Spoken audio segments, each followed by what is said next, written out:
Hi, everybody. I am Celeste Mendelsohn, the host of Treating Trauma with Yoga. And with me today is Elizabeth Kipp. She is a chronic pain survivor.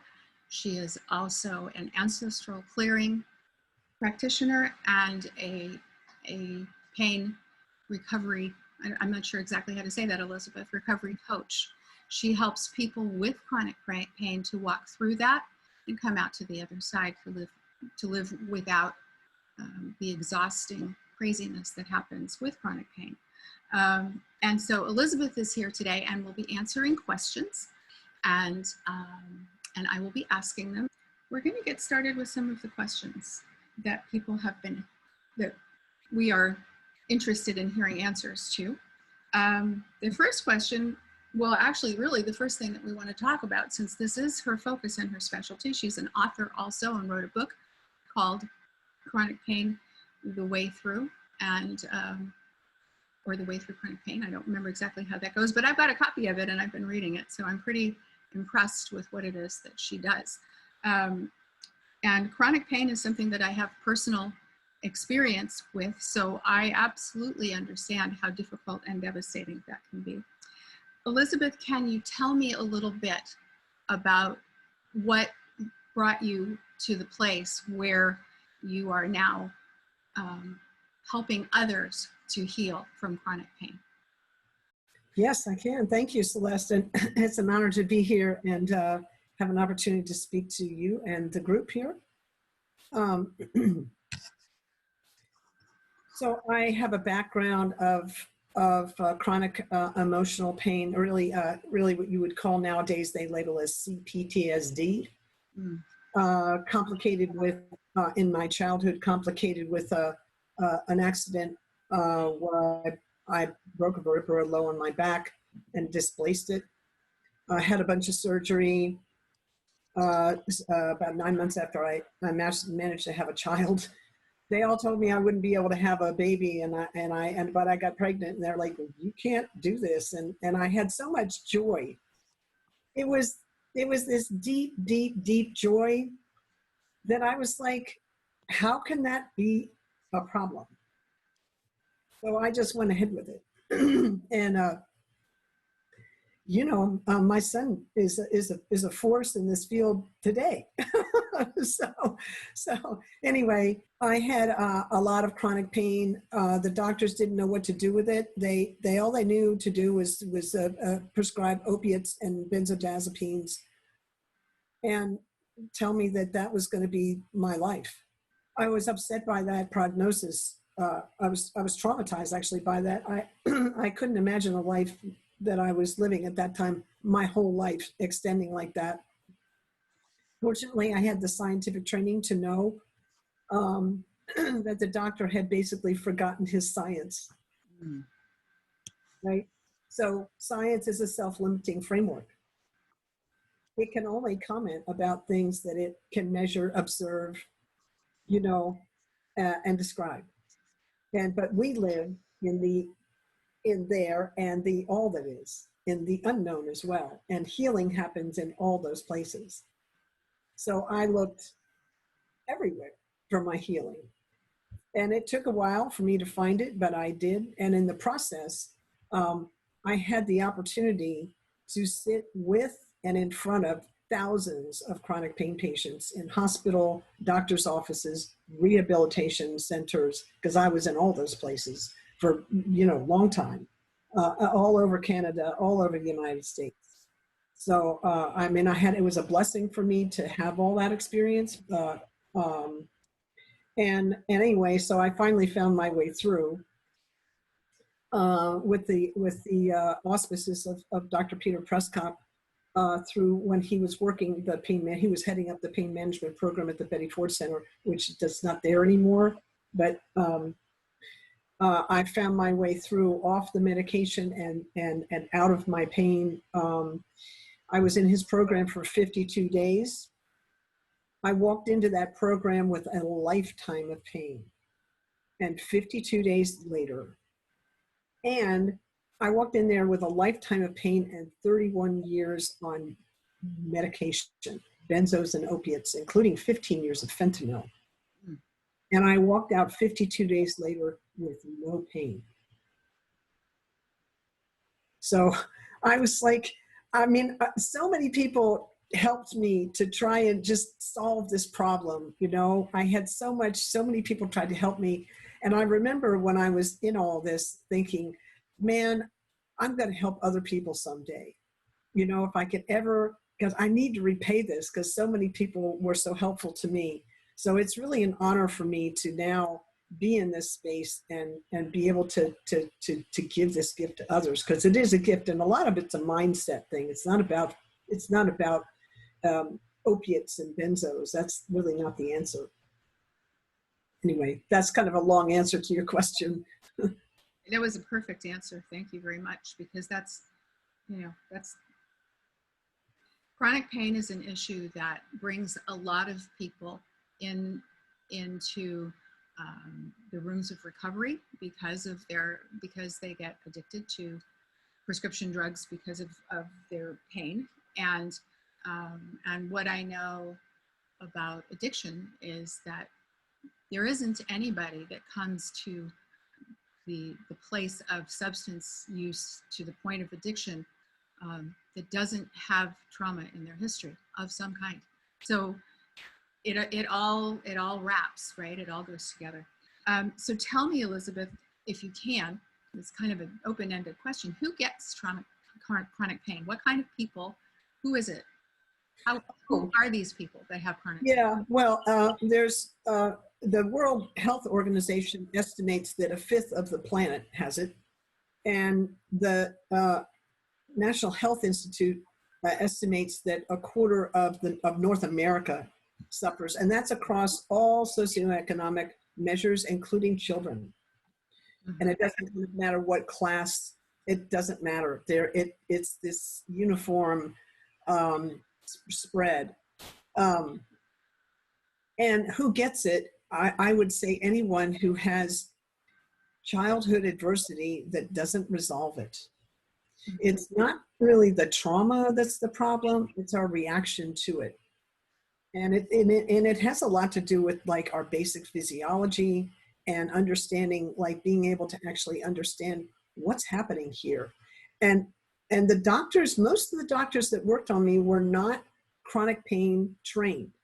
They didn't have this. You know, Western doctors are mostly trained in emergency room trauma. They're awesome at that. At like, you know, life-saving stuff. Not so good at the chronic stuff. They just don't have the training. Dr. Peter Prescott, who took me his pain management, he had the training in it. That was his specialty. So, you know, he actually knew what he was doing, and he was a brain researcher and understood what was happening in the brain with chronic pain, which is an actual dis-ease, very similar to addiction.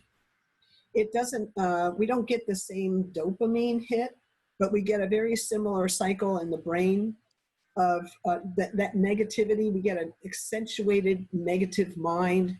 Anybody who's had a chronic pain problem knows, man, am I negative in there? That negative voice is, that negative thinking habit is quite accentuated. That's part of the dis-ease of chronic pain. And it's very similar to an addiction cycle. It's just a slightly different mechanism in the brain, but it's the same kind of cycle. So that's who gets it. And that fits very well with my understanding as well. So how does our biology drive us in regarding chronic pain? Yeah, that's a tricky one, because we're basically wired to attend to the negative. Our first reaction when we see something new is to say no. It's a survival thing. And then we have to kind of bring in, that's the back part of the brain, the old part of the brain, the reactive part of the brain, the one that keeps us safe. And then we come in with the executive functioning, closer in the frontal part of the brain, to bring in a better assessment of the situation. So we have this basic no, this basic negative bias. And also, we have a tendency to turn towards pleasure and away from pain. It's just kind of basic wiring. So imagine the person who's in trauma and it doesn't resolve, and they're feeling all this pressure and tension in the body. Maybe it's unconscious, but they're feeling it, right? And they're trying to get along in the world, but they don't have the tools and nobody's recognizing their problem. We have a tendency to turn towards pleasure and away from pain. And so we're in pain and we're turning towards pleasure. So it's no wonder we turn towards sugar and codependency and gambling and food and opiates and whatever, marijuana, you know, smoking, pick your thing. It's actually kind of natural. And the plant kingdom, by the way, because I'm a plant biologist, you know, long time ago, plant biologist, the plant kingdom is set up for, you know, biologically, it's like they want critters to take care of them. And so opium and marijuana and nicotinia are all really good at bringing in caretakers. And it's not just humans. It's like, you know, you can see the critters that take care of them to keep the predators away. It's pretty amazing, the biology of these things. So we're naturally moving towards pleasure and away from pain. So imagine that's just a kind of a biological kind of the way we're set up. So given that, imagine what it's like for someone to go into recovery and go into therapy and go into, you know, wherever they're going, a yoga class, and sit and face the adversary, pain, against their basic programming. So the courage that we muster, that I mean, I don't think people even realize. We're actually trying to evolve our programming by turning into the pain and learning how to navigate that instead of turning away from it. That's kind of a fundamental thing. I don't hear that often talked about in recovery circles, but it's the way I see it. Yeah, that makes perfect sense to me. So what is the nature of untreated and unresolved trauma in the brain and the body? Yeah, so it creates a dysfunction, a dysregulation in the vagus nerve, which is the co-regulating and threat assessment system part of the nervous system. That's a lot of fancy language. I want to bring it down to like fifth grader level here. Within our nervous system, there's this thing, it's a very old part called the vagus nerve. And it lives from, the oldest part lives from the gut down, from the heart down to the gut. And the newest part lives from the heart up to the neck and the mouth and the face and up here. So that part of us helps us navigate how our safety in the world. It helps us assess the threat in front of us. In chronic pain, unresolved trauma, which turns into chronic pain, it gets dysregulated and it can't tell the difference. And in me, the way that expressed itself was I became hypervigilant. My stress response was on all the time. It was completely, it was just unregulated. I was unable to regulate that. And anybody who knows chronic pain knows this, what this is like, this, you know, I'm ready for the threat. Where is it? I'm ready, you know, and you just can't relax in that. So the nervous system's constantly on. It never has a time to relax. So you can see just from a nervous system point of view, how that can age a person, you know. It also creates changes in the brain, which bring a lot of chaos because the brain never has a chance to rest. Sure. And again, it accentuates our already negative bias. So we get this very strong negative thinking problem. And I think Tommy Rosen talks about the 4 aggravations. They're all chronic pain issues. It's negative thinking, self-doubt, resentment, and procrastination. That's all a negative thinking problem. I add in judgment. That's a fifth aggravation, because when we judge our experience and call it bad, we just make it worse, right? I totally get that. I totally get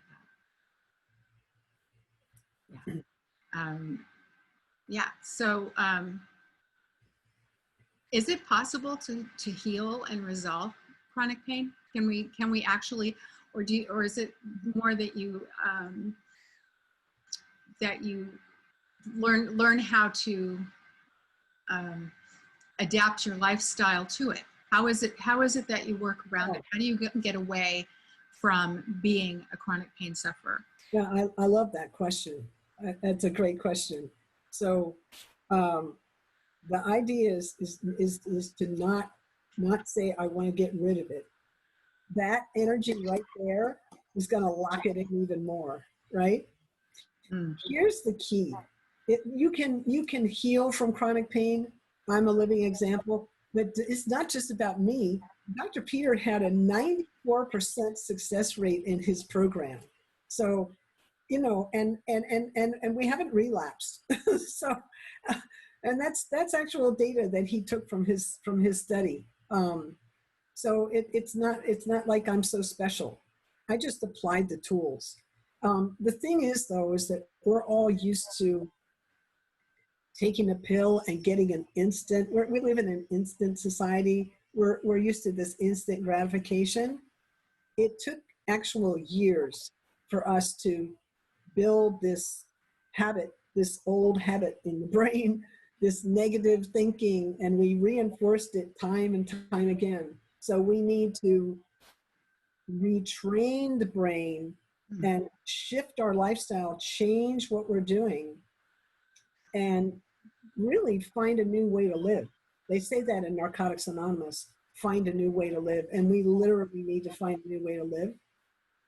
I ask people, so we're retraining the brain. We're bringing in new patterns, new ways of handling pain, like not judging the pain. That was the first thing that Dr. Peter taught. I'm sitting there in the pain track room, first day, minding my own business in a room of 20 strangers with the same things that I had.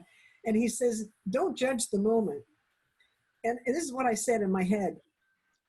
Dude, I'm sitting here minding my own business. I'm not judging anything, right? So you can see I had a little attitude in there, right? But I knew he had the room, and I thought maybe I might listen. And within 3 minutes, I realized what he was talking about was my pain.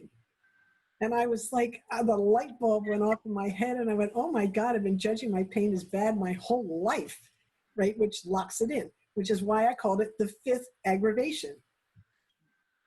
Yeah. Yeah. So we retrain the brain by not judging the moment. The other thing I do is I bring in ancestral clearing, because some of the stuff that we carry is not ours and we don't know how to handle it. So that's a whole kind of another discussion, but ancestral clearing was a huge piece of my recovery, my clearing in that first 52 days. And the other part was meditation. Now I had a meditation. I've been meditating since like 1972, but when you're on medication, it's not as powerful.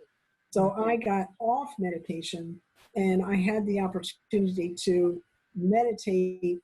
That allows the brain to rest and heal in a way that's different from sleep. It's a much more profound and thorough healing state in meditation. The brain can actually heal. So we need to because of the changes that chronic pain brings to the brain, to recover and to heal, we need to bring changes that heal those things. And opiates and benzos don't do that. Meditation does. Yoga does. Qigong does. Diet, an appropriate anti-inflammatory diet does. Pulling sugar out of your diet, that helps too. These are all elements of a therapy is helpful too, right? Tapping, I do EFT tapping as well. All these things help to retrain the nervous system and the brain to look at things from a different perspective and find literally a new way to live. Yeah, I hear you, and I believe all of that. It's interesting isn't it? It is to me anyway. When I hear you talk about the training of the brain, I remember the yogic concept of samskaras, right? Which are what yogis thousands of years ago said were the grooves in the brain created by our thought patterns, and I understand completely what they were talking about now. I know the first time I heard that, I went, what in the heck is that? Doesn't make any sense to me. I understand it completely, and it's exactly the thing. We have to shift our whole way of thinking. We have to change how we look at life in general in order to shift. That's huge, huge, huge. Thank you so much. I just want to say one more thing here, if I could. So here's the journey for a chronic pain person who's trying to heal, and for me in recovery, right? I have to use the tools every day. That was the directive Dr. Peter gave me when I left Pain Track. He said, "You're not just a recovering addict. You're a recovering chronic pain patient. Make sure you take care of both of them and use the tools every day for the rest of your life." Mm-hmm. So I kind of spent my recovery going, what did he mean by that? and making sure I use the tools. And what I have come to learn, and I ask people this when I work with them, what you're doing in this moment, this behavior, is this feeding the old network, or is this feeding the new network?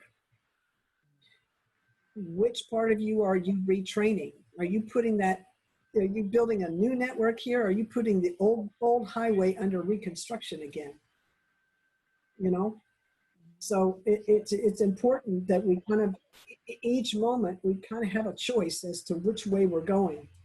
And this is why when I kind of introduce myself as in recovery, I say, I'm Elizabeth. I'm on a path of discovery and recovery, and on a mission to live a conscious life. Because the only way that I can stay on the retraining is to stay conscious, because my unconscious will take me in the opposite direction. You know, Mm-hmm. they're just older patterns. Absolutely. So I want to put one word in here, because you said something a moment ago about ancestral clearing, and I just wanted to let people know I got to experience an ancestral clearing with Elizabeth a week or so ago, and I am very, very impressed by that work. I have to say it shifted something for me, and so again, thank you, Elizabeth, for that, and I recommend it as a tool. So, and speaking of tools, what tools are effective? What other tools besides ancestral clearing? I mean, obviously that is one, but what else? What else do you use? Well, as I said, meditation's super important. This tool about not judging the moment, huge. I mean, it was pretty much a game changer for me. It's a practice. Also, you don't hear it that way. You don't hear that, don't judge the moment. You don't hear it that way in, in recovery rooms, for instance. Yeah. You hear that as surrender, Mm-hmm. or you hear that as acceptance, right? There's a little bit different, like acceptance. Well, kind of what is that, you know? So we're trying to really get, especially with pain, we don't want to feed it by resisting it, because that's just going to make it bigger. Mm-hmm. And we don't want to make it our friend by becoming like sadistic, right? We want to be as neutral as possible. So just finding a way of neutrality, again, is a practice. I'll give you an example of where I really got to practice that in my recovery. I broke my wrist, my forearm at the wrist in 7 places a couple years ago. And it blew out the wrist joint and the lower hand, all the joints in the lower hand. And And the grace in that accident was all the bones broke in place. So we were kind of blown away at the x-ray when we saw it. I'm like, my God, this is amazing, right? But anyway, it was painful. I had to have a cast. And I really didn't want to take opiates and benzos. They gave them to me, and I was like, yeah, I don't think so. I just couldn't see any upside to that for me. I just couldn't see it. Uh, and and I'll tell you why in a minute. There's reasons that why it wasn't a good idea. Anyway, I remember just trying to be in meditation, going to find that neutral space because it was hurting in that cast, and my arm was sore and pretty much, you know, really screaming pain. And so I'm like lying there silently in meditation, just trying to breathe, which is another tool, this deep conscious breathing, huge piece. God lives on the breath, and there's all kinds of magic in the breath, and we have to engage that as part of calming the nervous system so we can even be open to what I'm about to tell you.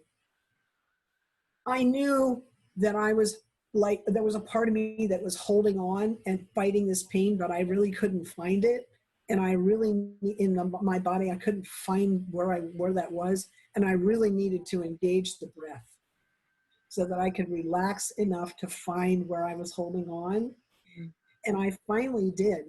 And once I released the resistance to all that sensation, it felt like my arm had been, there, like all this energy was trying to get through, and it was almost like the force of, Niagara Falls was trying to run through my arm, and it was clamped. And as soon as I was able to let go of that resistance, I became Niagara Falls.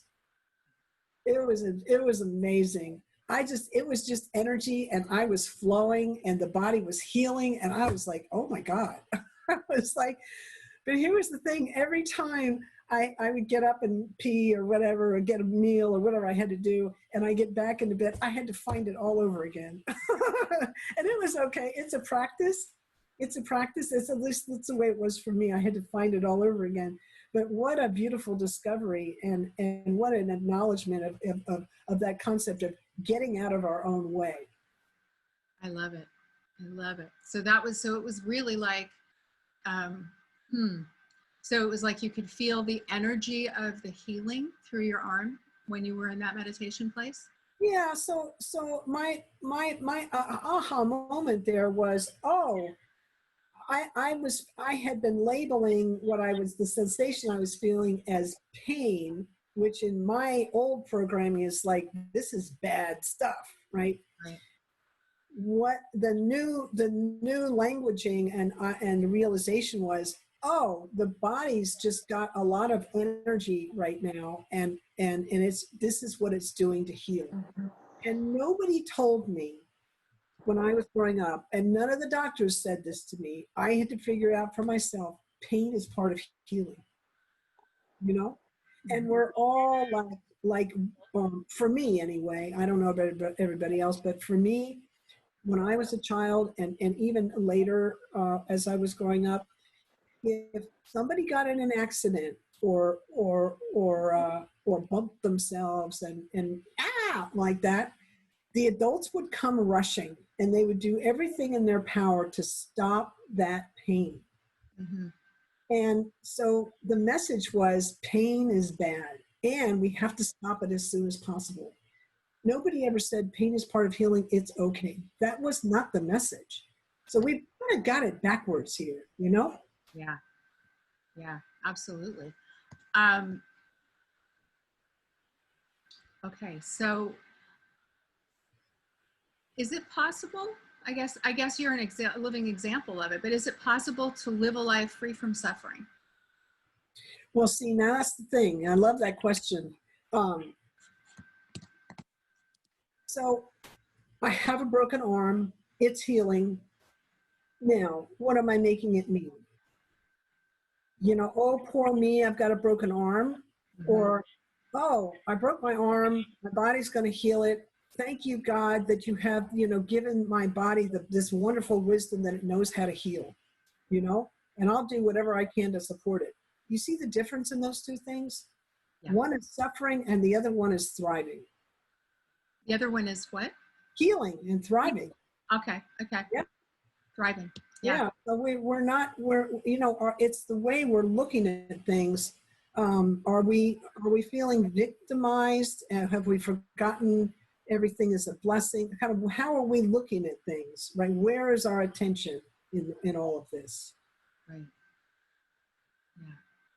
You know, I think somebody said, I think it's a Buddhist thing. I think they said pain is inevitable and suffering is an option, something like that. I just gave an example of how that works. Yeah. Mhm. Yeah. Yeah. I was thinking that as you were talking. It's like, you know, yeah, suffering is optional. Pain is inevitable. Suffering is optional. Yeah. I love that. So how do you approach the idea of helping people who've experienced trauma to find safety again through the practices of yoga and meditation, Right. breath, ancestral clearing, all of the things that you use? Wow, that's a loaded question. Yeah. I could answer that for a while. Um, Anybody interested, you come to my yoga class or go to Celeste's. If you have one coming, or you getting one up online, are you? Yes, we're going to be doing that here. Yeah, yeah. So, you know, both of us know that approach. First of all, the first thing I do is I do an ancestral clearing. Scratch that. The first thing I do is I listen to the person's story for a while. I mean, I'll listen to maybe 15, 20 minutes. I won't let them go on too much because we get identified with our story and chronic pain, and we kind of want to not do that because we're not our pain. We're our true self. We're not our pain. We're not our thoughts. We're not our story. So we're trying to get away from that. But most people that I've worked with have never been able to tell their story to someone who actually gets it, who is a chronic pain sufferer themselves and really sees them and hears them. So I think that's really important, that they get seen and heard. Then the next thing I do is an ancestral clearing, because a lot of the stuff that we came in with stuff that is our ancestors that didn't resolve, and we carry it. And if we can kind of clear that, we can see our way forward a lot more easily. I give you an example. I worked on a woman yesterday in Australia remotely, and she had had a headache for 15 years. And uh, ancestral clearing, we had to come in from a few perspectives, but she got a lot of relief. And it was amazing to watch somebody with a headache for 15 years, the relief, the tension just melt off their face, and the look of relief. It was a humbling experience, man. Wow. So, yeah, it's powerful. So ancestral clearing is the next thing. And then the next thing is I try and figure out, can they sit still? A lot of us can't. I mean, we've been traumatized. We didn't have, sitting still for us can be a trigger. Mm-hmm. Right? Because when a lot of us had to, we froze, or maybe we didn't have agency, and we need to have we don't know how to sit still comfortably. So I like to bring in, certainly bring in ancestral clearing around that. It's not just about our ancestors, it's about our own past. So I do work around that and find out kind of what's the thing about sitting still.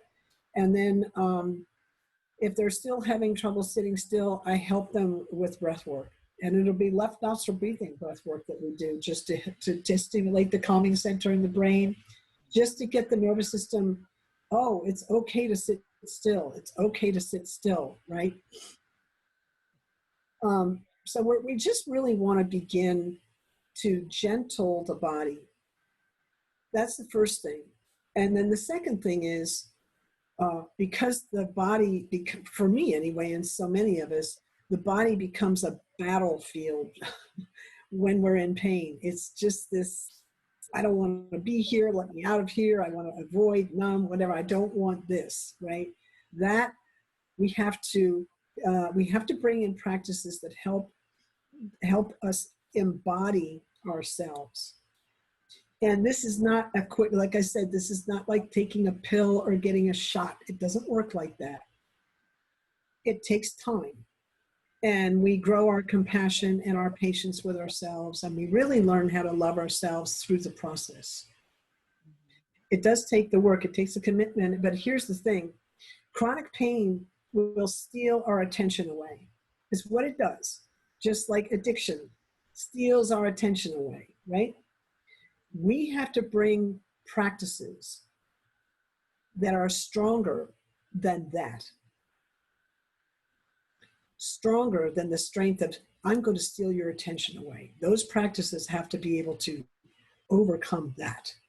And that's why yoga is so helpful, because it gets right into the nervous system and starts turning these switches epigenetically. And the client gets an experience right away of calming in the body. Mm-hmm. You know? And it's commitment too, right? I mean, you have to have the commitment to continue to do the work. Oh yeah, yeah. that's I actually interview my clients before I take them on, and if I don't see a level of commitment, I don't take a client on. Mm. It's just, I mean, they have to be ready. You know, they have to actually be ready to, and sometimes, yeah, I don't know how to work with somebody that doesn't have a commitment. Yeah. You know, I'm happy to support. Right, I'm happy to support, but there has to be some kind of a commitment to, I'm going to work this, I'm going to try this. You said yoga will work, I'll do it. You know, I'll do whatever you ask me to do. I'm not asking them to do, like, you know, anything illegal or anything that's going to hurt them. It's just something they haven't done before, you know? Well, do you think too is that the idea of yoga in the United States, at least, is classes at the gym and flow yoga and people in brand name yoga outfits doing acrobatic looking poses. And I think, at least my experience has been that there's a lot of resistance when I say, you know, I work using the tools of yoga, and people go, oh, like they think, and their immediate thought is, you know, the ladies in tights doing this flow yoga practice, turning themselves into pretzels. And that's a problem, because that's not what we do, right? It's not what I do. I'm sure it's not what you do. No, it's an issue. We have not marketed yoga well properly in this country. It's quite unfortunate. So my job is to do a better job marketing. So I'll tell you what I did here in Lawrence. Because I until COVID hit, I was teaching, you know, yoga and live here in, you know, studios, and and people would come to me and they would say, well, I can't do yoga, I'm too heavy, or I have a bad knee, or, you know, I have this, or you know, whatever the thing is, some kind of limitation. And I'd look at them and I'd say, who do you think I am? Some yoga model on a magazine? I teach yoga for real people, right? And that brought them in. So then that was a divine thing. That was just me being frustrated with the marketing in this country. And I'm like, how do I deal with this? And it just kind of dropped in. I think my higher power just said, try this and see what happens, you know? So I was able to bring people in to the practice that way. And the thing is that one class will give you an experience and they'll come back. So, you know, the thing about chronic pain is, this is another thing, and in ancestral clearing, I'll clear for this letdown. We have a lot of letdown, and we're used to, oh, it's not going to work. We've got that running as a program in our system. This isn't going to work because nothing else did, you know. And we're waiting for the other shoe to drop. So well, if it's working now, it won't work later. So there's all this programming we have to deal with. And Kundalini style yoga is very good at just cutting through it. I love it. I teach this particular kind. It's not the only kind of yoga for trauma informed, but it's the one I like, because it really cuts it. For me, it cut through my negativity like a hot knife through butter. and it was fairly quick. So I'm not saying I still don't have a negative thinking thing going on. I'm not saying that. I'm saying compared to what it was 7 years ago, it's a shadow of where it was. It's a shadow instead of being a cloak, it's this, yeah. So pretty amazing. Yeah. Yeah, I get it. It's funny because when you look at where we've come from, because I know I certainly have my days where I go, how I just, this is just too hard, but the thing is that if I take a step back and I look at where I have come from, it's pretty awesome, and it's pretty amazing. And I know for me, when I'm working with people that have who build up some history in their recovery from trauma, from substance use issues, from pain, whatever it is, if they can take a step back and look at what it used to be, they will recognize how far they've come, which means only that there's the awareness that there's farther that I can go. I don't have to stay stuck. I have choices. Yeah, and I would also, I agree 100%. And I would say there is no there for us. It's all here. Mm-hmm. And I spent so much of my life trying to get out to heal. Where do I find? And so I'm always looking forward, and I missed the mark, completely. Because it was right here. I just didn't know it. Yeah, so when we keep looking out there, oh, I'm not there yet. I'm not healed yet. You're missing, I'm here, and this is where I am, and I'm so grateful the body's healing at this level in this moment the best way it knows how. It may not be as fast as I want it to, but that's me judging the moment again. Yeah. Yeah. Well, that's that. I can't remember exactly how it's phrased, but it's the idea that the only place that you can make any changes is in the present moment. You can't change the past. We're not in the future yet, so there's nothing we can do with any one of those two things. The only thing we can affect is what's right in front of us. And changing my attitude is like the big thing, right? Yes, and also really important. And then another concept from like the high performance coaches. I don't remember who wrote this, but it's kind of well known. We can't really move more than 10%. We can't really change more than 10% at a time of ourselves. Mm-hmm. Here's what I had, and I understand that. So we can't do it all at once. Is the point. But here's the thing: if we were in a boat and we changed the rudder by 1 degree, and we were on the what's the name of that famous boat that sank? I'm having a moment here. Anyway, imagine the Titanic. That's it. Yeah. So imagine if they had just turned the tiller 1 degree, 1%. They would have ended up not even close to the iceberg. You end up in a completely different place. So it doesn't take 10%. It maybe only takes 1% in this moment. Just a little switch, and you've changed the momentum. Another thing I like to say about momentum is there's this rule in physics, law in physics, that says an object in motion stays in motion until it's met with an equal or opposite force. Yes. So if we're in the frequency, we have momentum with chronic pain. We're on it. We've got a certain momentum with that. Yeah. And people often in recovery will notice they're having difficulty learning a new thing. It's hard. It's really hard for them. Mm-hmm. And oh, this new thing, I don't know how to do it, or it's I don't know how to I don't know how to relax, or I don't know how to not judge the moon, or I don't know how to be patient, or whatever the thing is that they're trying to shift. Part of it is because they have to, they're in one momentum and they're trying to switch to another one, and you have to meet that with an object of equal or opposite force, which is again why I say our commitment has to be stronger than how it steals our attention away. It's basic physics, right? Right. Absolutely. Absolutely.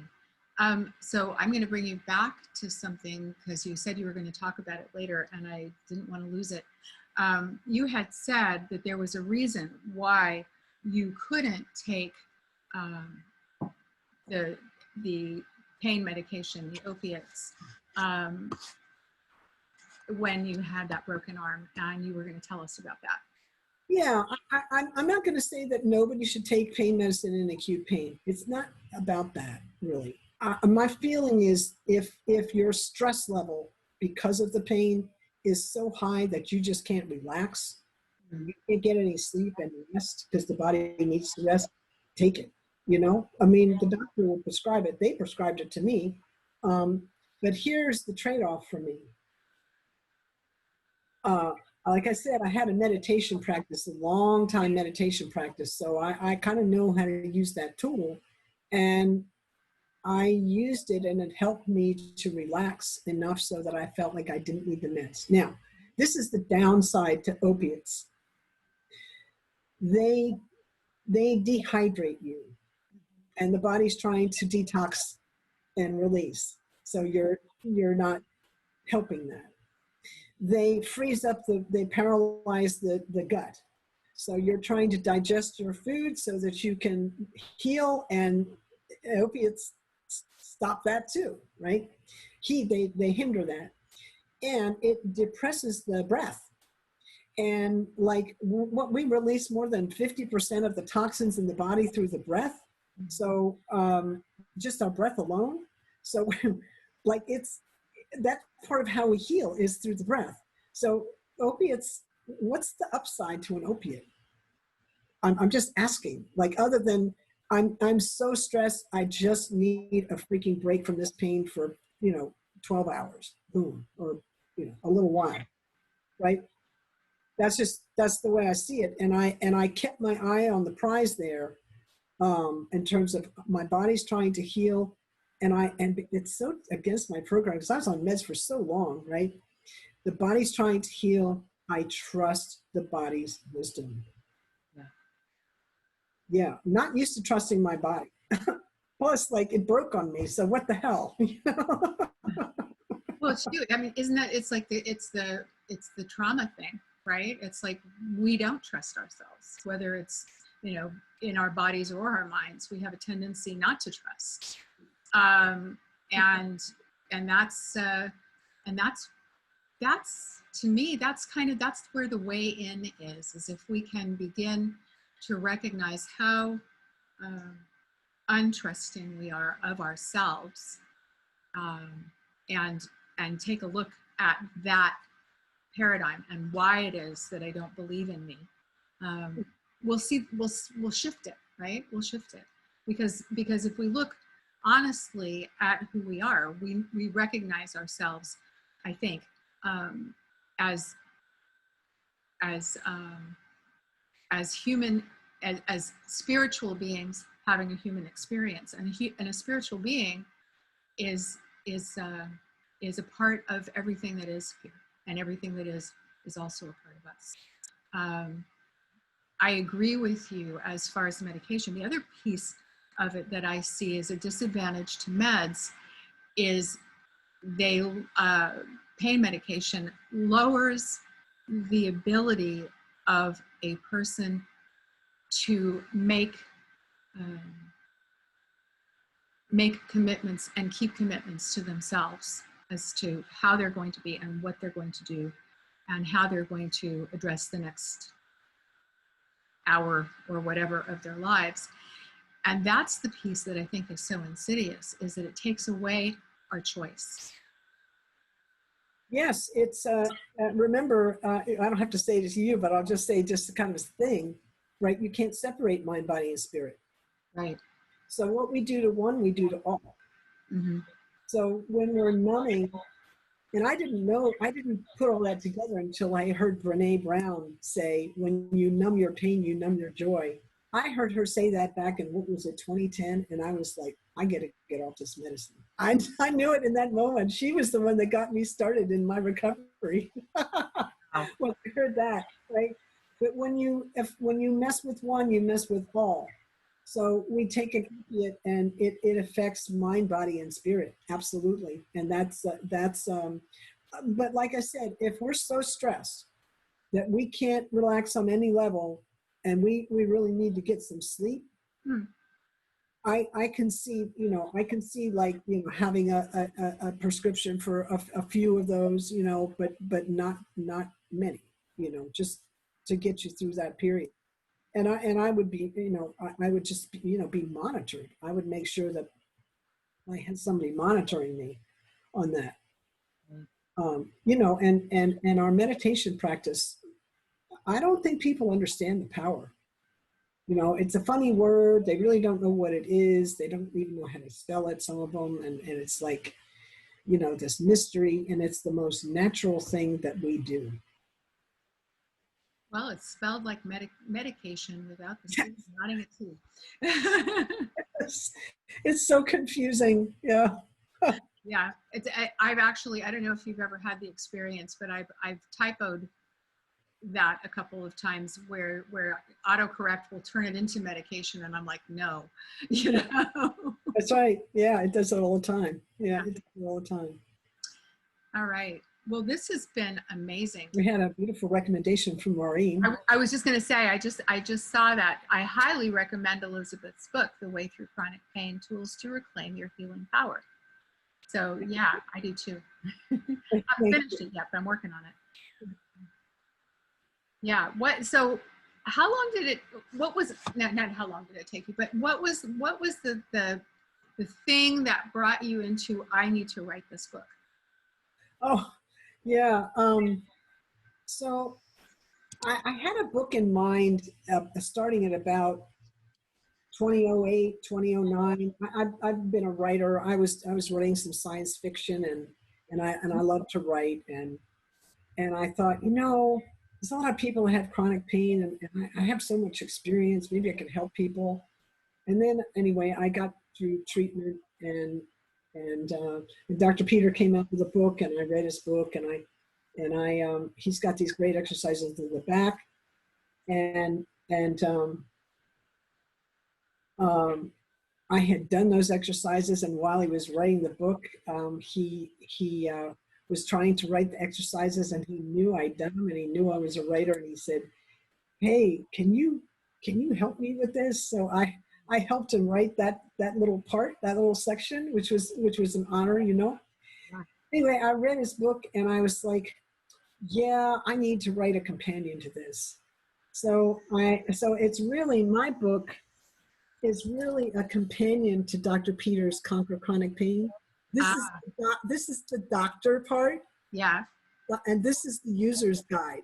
Okay. I love it. Right. And also, I felt like it was really important to give a voice to the chronic pain patients. So all the people that take care of chronic pain patients really know what's going on, because pretty much everyone that I know that I've been in touch with, sitting with them, talking with them, emailing articles, whatever, they all say they're either one way or the other with chronic pain. They're either quiet or they're constantly complaining, but there's no control. And we really need to understand what's really going on. And I gave voice to that. So I included that. No, it's not just the user's manual. These are the tools that I use, and this is how to use them.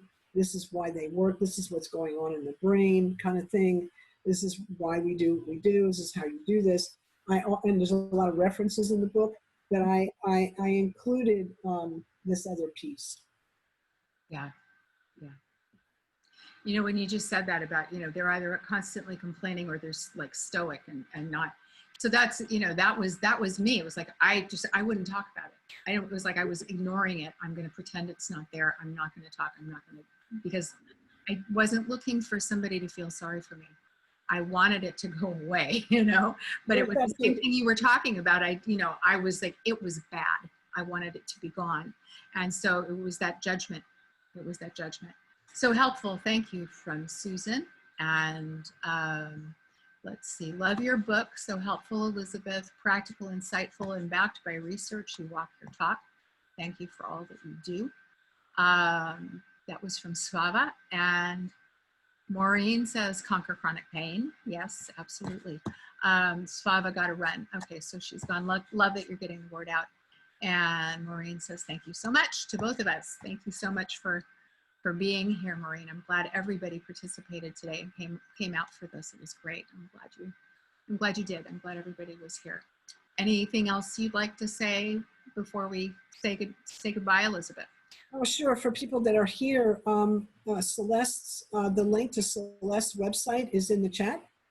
And the link to getting a copy of the way through my book is in the chat. Also, my weekly Thursday trauma-informed yoga class, the link for that's in the chat. That's a donation-only class. And then you can book a session with me. That link's in there. And then I have a recovery, 12-session recovery package. The links for that's in there. So all our links are in there if you want, if you're interested in any of that. And I really appreciate everyone coming, and I certainly appreciate this opportunity to talk to you, Celeste. It was wonderful to have you here, Elizabeth. This was really fun. It was great. I do have a new message, and I'm going down to it. It says, thank you so much, Celeste, or Elizabeth and Celeste. Yes, it is wonderful. Virginia's wanting to know, when are you doing your program? I am trying to figure out, so I guess I'll ask the question for everybody here. If you're interested in doing yoga for trauma with me, are there particular days or times that are good for you? What works? You can send me a messenger on Facebook, or you can go to my website and send me an email. You can email me directly at celeste@treatingtraumawithyoga. Please do let me know what you think as far as timing for you that would work, because I'm trying to arrange it so that it works for more people than not, if that's possible. I mean, everybody's schedules are different. But if we can create something that will work for more people, I would be really happy to do that. Very good. Okay. All right. All right. Thank you, everybody, for being here. It was a pleasure and a privilege, Elizabeth, to have you here with me today in this conversation. It was lovely, and I look forward to talking with you again soon. And everybody else, continue doing the wonderful work that you're doing to take care of yourselves, whether you're part of Treating Trauma with Yoga or Elizabeth's group. You're in the right places, doing the right things with the right people, right? There's Tommy Rosen has a prayer that I guess I'd like to close with. Oh, great idea. Huh? Great idea. I love that. Yeah.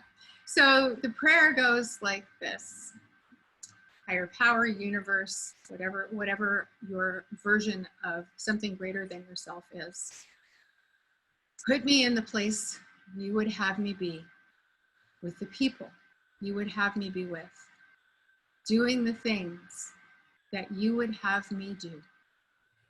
Thank you for the joys and the challenges of my life. Amen. Namaste. Satnam. Svaha.